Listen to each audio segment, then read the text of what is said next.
Time for Wackademia, the wacky world of academia, or Wackademia, as it's known in New Zealand, James.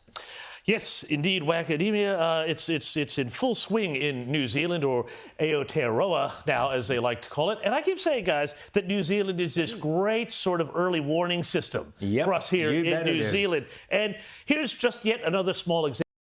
Years and years, they've had this Shakespeare festival in New Zealand, and it's a competition where high school kids get to put on stage, do scenes and stuff from Shakespeare. They can dress up with their own costumes, set it in different times, all sorts of really creative stuff. But no, the government funding for this has been cut. Why? Well, because Shakespeare is part of the canon of imperialism, and they went on to say, one of the assessors of the thing said, oh, well, this has no relevance for a decolonizing Aotearoa, which means, they're not even calling it New Zealand anymore. They've changed the name. They can't use Shakespeare anymore because they said Shakespeare is irrelevant to people's lives in contemporary world, which is increasingly insane. they're speaking this bizarre version of Maori, much of which is original Maori, but much of which is kind of made up, anglicised Maori.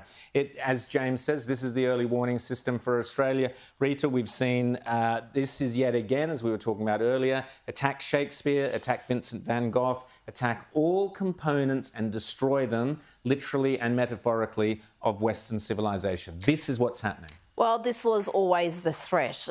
The West was going to fall from within. It wasn't going to be the Soviet Union. It's probably not going to be China. It's going to be the self-destruction and the self-loathing from within. And this is just another example of it. We've got plenty of examples right here. Yeah, well, the Great British Baking Show is another one. Of course, you can't possibly have a Great British Baking Show without it being accused of racism. Why is it racist, James? Please tell.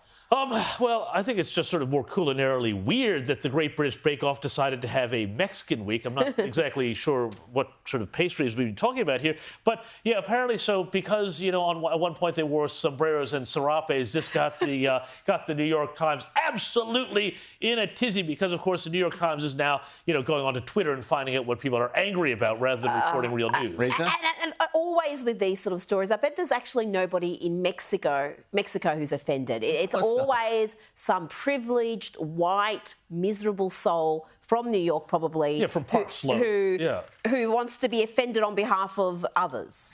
Well, two stories which we'll go into maybe later, but Nick Cave has come out and said that he's a conservative now. That's fascinating. And Mark Wahlberg has fled California because Nevada is much better, i.e. fled the leftist state there.